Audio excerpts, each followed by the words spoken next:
Welcome to Family Worship Center, where our mission is to make disciples and our passion is the presence of God. Here's good news for you. Jesus is coming back. In this video, Pastor Sean will be laying out the prophecies that will be fulfilled when Jesus returns. But before we continue, make sure to like this video and subscribe to our channel for more uplifting content. And if you're in the Central Florida area, we'd love to see you right here on Sunday for our 9 or 11 a.m. services.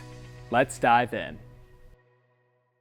There were prophecies that Jesus fulfilled, and there were those that have not been fulfilled yet. What are those that have yet to be fulfilled that Jesus will fulfill when he comes?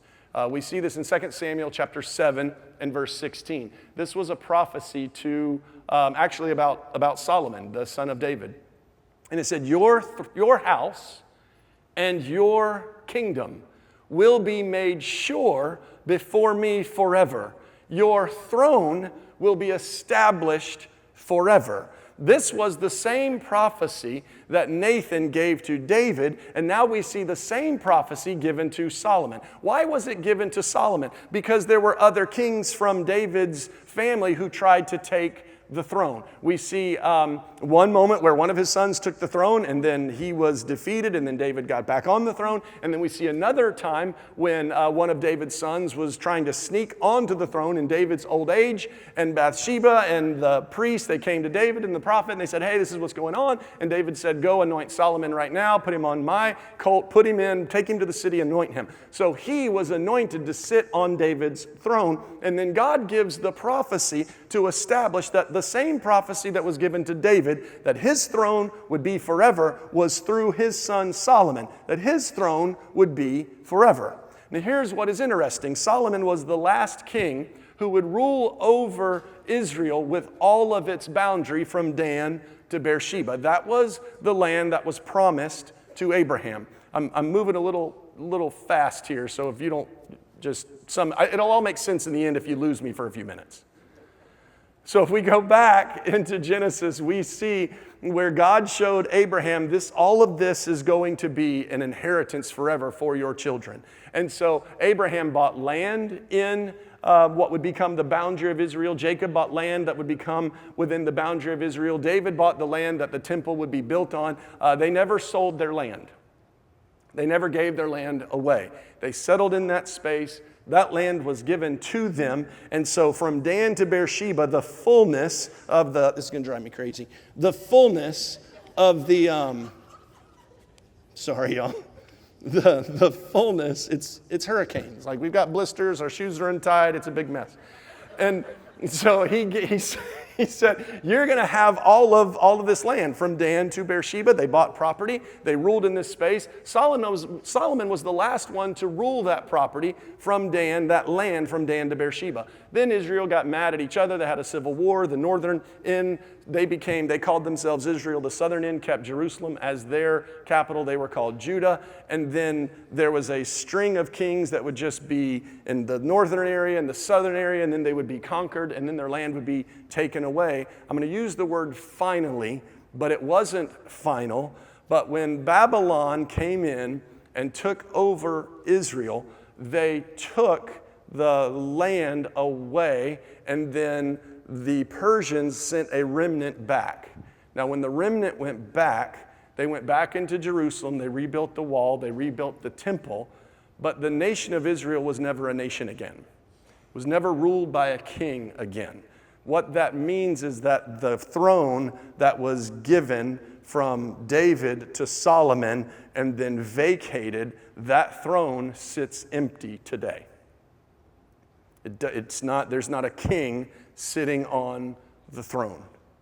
And so for hundreds of years, that was the scenario. But there were promises that had been made. We also see where it was said of Jesus in Luke chapter 1 and verse 32, said, he will be great and will be called the Son of the Most High. And the Lord will give him the throne of his father David, and he will reign over all of the house of Jacob, and his kingdom will have no end. Now, what I loved about this prophecy is it called the throne, he will rule over the house of Jacob. Why is that significant? It's significant because it takes us all the way back to Abraham, Isaac, and Jacob. It takes us back to Jacob when he gave his 12 children the land of Israel. But because they didn't get along, one group said, we are Israel. One group said, we are Judah. It didn't say he'll give him the land of Israel, because then that would have excluded Judah. Or he will give him Judah. That would have excluded Israel. He took him back. He said, no, he's going to reign over the house of Jacob. So in other words, all of it. He's going to sit over all of it. So this is the prophecy that we are looking for Jesus to fulfill. This is the prophecy that we are looking for God to make happen. Now, how is he going to make that happen? Now we have more prophecies that were given by the other prophets. And the prophets all agreed on this, whether it was Samuel or Nathan or Isaiah or Ezekiel or Jeremiah or Isaiah. He said, no, this is what I'm going to do. All of these prophecies over hundreds of years were in agreement. So we see this one in Jeremiah chapter 3 and verse 14. God says, return, O faithless children. I will bring you to Zion. I will do that. Then Jerusalem will be called, at that time, Jerusalem will be called the throne of the Lord. All the nations will gather to it, to the presence of the Lord in Jerusalem.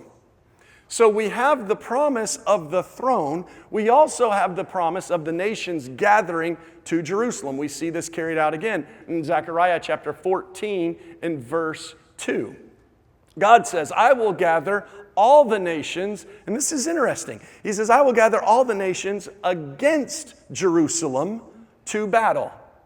And then I will go out and fight against those nations. He's going to fight against the nations that he gathers together for battle. And then he goes on and he says, on that day, his feet will stand on the Mount of Olives, which lies to the east of Jerusalem. And I love this. It says, then the Lord my God will come with his holy ones. Okay. When the rapture takes place of the church that's being nourished, we're back in Revelation, Jesus doesn't return to the earth. It's just the sky rolls back. So right now, heaven, we don't see heaven. There's a veil. But there's going to be a sound of a trumpet. And at the sound of the trumpet, the veil that keeps us from seeing heaven will be opened. And when we see Jesus, he will call forth his Spirit. And those in the church who follow him, we will be caught up where we meet him in the air. And then 7 years later, there will be that appointed time when Jesus Christ returns to the earth and he actually stands on the Mount of Olives. Now, why is he standing on the Mount of Olives? Because he's there to fight a battle against all the nations that gather against Jerusalem. And so when all the nations gather against Jerusalem, he will come, he will stand on the Mount of Olives, and it says he will war as he does in that day. I don't know if you know how God wars, but he doesn't war like we do. God just speaks a word. It says that Jesus will simply open his mouth and the sword of the word of God will go forth and his enemies will be vanquished. So Jesus will simply say, it is finished. And when he says it is finished, the evil will be ended in that moment. And then from the Mount of Olives, Jesus will go down and he'll walk through the eastern gate and he will sit on the throne that has been promised him where he will rule. Now, how long does he rule? If we look in Revelation chapter 20 and verse 6, it says he will rule for 1,000 years. But who's ruling with him? The holy ones who come down with him will follow him and will rule and reign with him for 1,000 years. It says we will be priests of God and rule with Jesus for 1,000 years. That's what we call the millennial reign.